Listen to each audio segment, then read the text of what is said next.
begin this event by talking about the cost of conversation.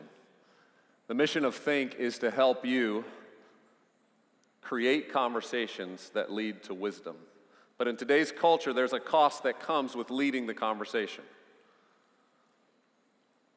Isaiah 59, 14 to 15 says this: "Justice is turned back, and righteousness stands far away, for truth has stumbled in the public squares, and uprightness cannot enter. Truth is lacking, and he who departs from evil makes himself a prey." We're living in a cultural moment where those who dare to lead the conversations are putting themselves at risk. Risk of being ostracized, marginalized, misunderstood. We saw in the last 3 weeks the death of Charlie Kirk. We saw a voice who decided to step into the public square to bring his convictions into spaces where he knew he would encounter people who disagreed with his perspective, his point of view, his policy proposals, even his faith. And yet he was willing to walk into those spaces and begin to lead and create conversations in a culture that has lost its way in knowing how to have conversations. And while the world asks questions, who really killed Charlie Kirk? I want to invite you to think about this at a higher level. That we don't need to know exactly who killed Charlie Kirk, necessarily, to understand that what killed Charlie Kirk is evil in this world. Is that there's a spiritual realm at work. We all know it, we've all read about it, but in this spiritual realm, there's one goal, and that's to eliminate truth from our public square. It's to ensure that there's chaos and confusion and distraction, so that those who are truly hungry and longing and desperate to know why they're on this earth, where they find meaning, where they find purpose, if that truth can be stamped out, then their lives slowly become despairing. Ephesians 6:12 says, "For we do not wrestle against flesh and blood, but against the principalities, the powers, against the rulers of the darkness of this age, against the spiritual host of wickedness in the heavenly places." So we know this, but this morning what I want to do is show you the pattern that the enemy uses and that he's using today to stamp out conversation, to ensure that truth doesn't go forward. And I want us as leaders to be aware of it so we can spot it, we can detect it, and we know how to confront it. And so how the enemy divides, and he's always done this, but I think we can see it more visually today due to our media, due to our access to information, conversations that happen through social media or online. The first thing the enemy does is he marginalizes.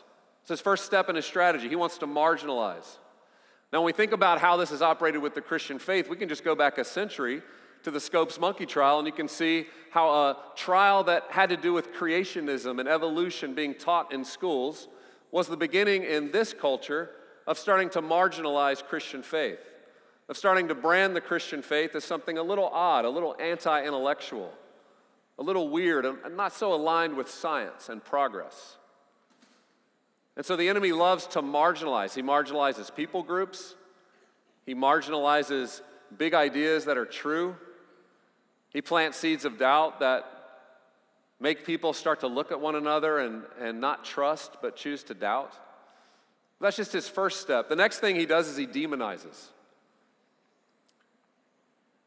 You see, marginalizing is somewhat of a soft course of action, but when you start to demonize, what you do is you start to paint the other person, the person with a different idea, perhaps a different skin color, a different religious belief. You start to demonize them in such a way that you start to feel a little bit better about yourself.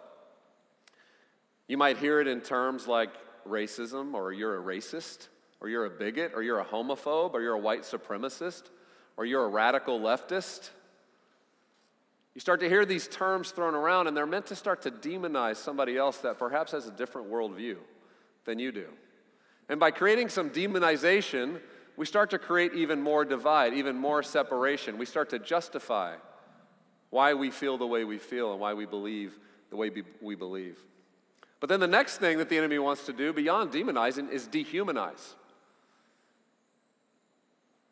Instead of seeing us as image bearers, start to make us look a little less like humans.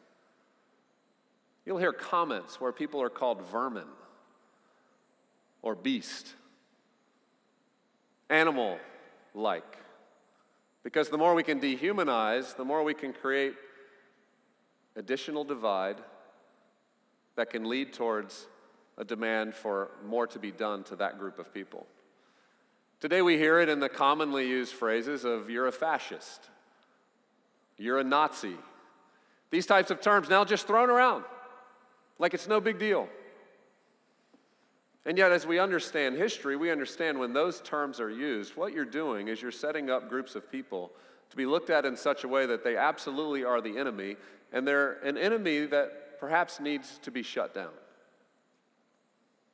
This happens gradually, but there's a pattern. Marginalize, demonize, dehumanize. Michelle Mize says this: the psychological process of demonizing the enemy, making them seem less than human and hence not worth of humane treatment. But you see, then the enemy wants to go one step further. He wants to criminalize. And this is the situation we find ourselves in the West in 2025, is we're in a moment where the wrong speech, the wrong opinion, the wrong worldview, showing up in the wrong place can mean being criminalized. I'll show you this: UK arrest for online speech and implications for EU digital regulation. What this report states is that in 2023, there were over 12,000 arrests. 12,000 arrests for online communications under vague laws that criminalize messages that cause annoyance, inconvenience, or anxiety. Okay, this is the United Kingdom. It's a Western nation. This is a nation that has always stood for free speech the way the U.S. has, but beginning to use laws and criminalizing speech that may not align with what those in power want to be said. They're saying now that there's over 30 arrests per day taking place even today in the UK. Now in the U.S., thankfully, we haven't gotten to a point where we're seeing any of that type of criminalizing activity, but we've begun to see the beginnings of it. We've begun to see the debates about hate speech. A debate about whether the speech you say makes me feel a certain way, makes me feel offended, and therefore, if you say it, you're creating violence against me. I would argue that that line of thinking has led us to the point that we're at today, where we've equated violence and speech.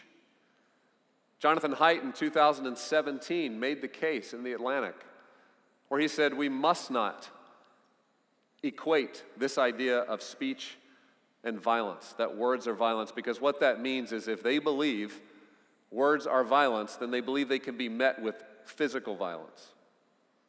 That was 8 years ago. And now we saw with Charlie Kirk where violence became a reality for people who didn't agree with an ideology.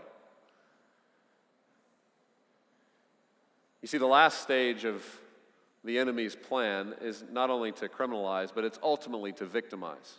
It's to pursue taking away your ability to ever speak that truth again.